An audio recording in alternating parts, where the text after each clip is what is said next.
AP CM Chandrababu TRS working president KTR మధ్య మాటల తుటాలు పేలాయి. కేసీఆర్ పైన చేసిన కామెంట్స్ కు కేటీఆర్ కౌంటర్ ఇచ్చారు. ఇద్దరి మధ్య మాటల యుద్ధాన్ని ఇప్పుడు చూద్దాం.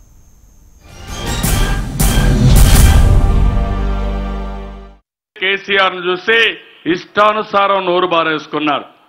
ఆంధ్రాలో ఉండే ప్రజలపైన, ఈ ప్రాంతంలో ఉండే నాయకులపైన కడాను నా దగ్గర పెరిగి నేనే పెంచితే నన్ను కూడా ఏమేం తిట్టాడో మీరే చూశారు తమ్ముళ్ళు, ఆడబిడ్డలు.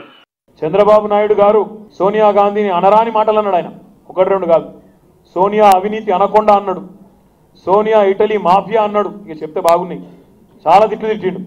అవన్నీ మర్చిపోయి మొన్న పోయి కేవలం కేసీఆర్ గారిని, టీఆర్ఎస్ పార్టీని ఆనాడు ఓడించాలి, తెలంగాణ ప్రజల చేతనే తమ ఏలుతో తమ కంటినే పొడిపించాలని చెప్పి పొత్తు పెట్టుకున్నాడు. ఒకటైండు గద్దల మారిగా మన రాష్ట్రం మీద వాలారు. ఒక పక్క మోడీ, సీనియర్ మోడీ, ఇంకో పక్క తెలంగాణ మోడీ, ఇంకొక ఆయన ఇక్కడ ఒక మోడీ ఉన్నాడు, కోడి కత్తి మోడీ. ముగ్గురు కలిశారు.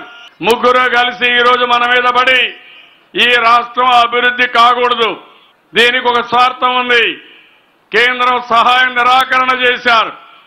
కానీ మనం ముందుకు పోయాం. అది నరేంద్ర మోడీకి మింగుడు పడడం లేదు. చంద్రబాబు నాయుడు గారు నిన్న ఇవాళ మాట్లాడుతున్నారు, మీరు చూస్తున్నారు. ఇష్టం వచ్చినట్టు మాట్లాడుతున్నాడు, అక్కసుతో మాట్లాడుతూ ఉన్నాడు. గద్దల్లాగొచ్చి ఆంధ్రప్రదేశ్ రాష్ట్రాన్ని కుల్లబొడిచే ప్రయత్నం చేస్తున్నారట. ఎవరు గద్ద? నేను అడుగుతా ఉన్నా. ఈరోజు 4.5 ఏళ్లు బీజేపీతో చంద్రబాబు నాయుడు గారు ఎన్డీఏ భాగస్వామిగా కేంద్రంలో అక్కడ మద్దతుగా ఉన్నాడు. వీళ్ళ మనుషులు అక్కడ మంత్రులు ఉన్నారు, ఆయన మనుషులు ఇక్కడ మంత్రులు ఉన్నారు, కలిసే సంసారం చేసింది.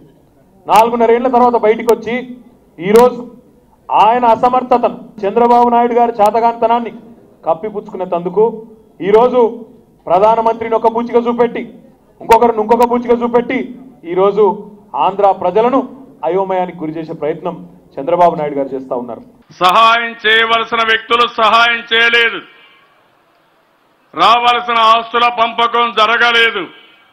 సుప్రీంకోర్టు 58% మనకు ఆస్తుల్లో వాటా రావాలి, జనాభా ప్రకారం ఇవ్వాలని చెప్పినా కేంద్రం సహకరించలేదు. వీళ్ళు కూడా సహకరించకపోతే మళ్ళా మొదటికొచ్చే పరిస్థితికి వచ్చాం.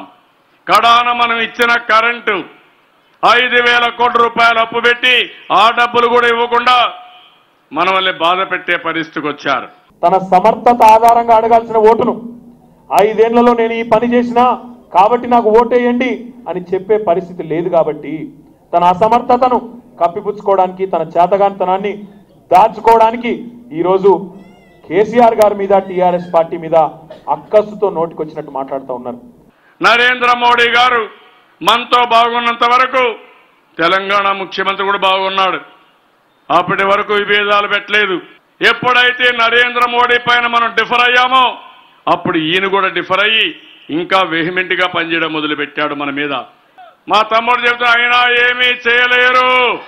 మోడీతో మాకేదో ఒప్పందం ఉందని మాట్లాడుతూ ఉన్నాడు. నేను అడుగుతా ఉన్నా చంద్రబాబు నాయుడు గారిని, 4.5 ఏళ్లు సంసారం చేసింది నువ్వు, మాకేం సంబంధం మోడీతో? మేము తెలంగాణ ప్రజల దగ్గరికి పోయి మోడీ గారి పార్టీ 103 స్థానాల్లో డిపాజిట్లు కోల్పోయే విధంగా ఇక్కడ మేము ఆ పార్టీని చిత్తుగా ఓడించి చూపెట్టినామనే మాటను కూడా నేను చంద్రబాబు నాయుడు గారికి గుర్తు చేస్తా ఉన్నా.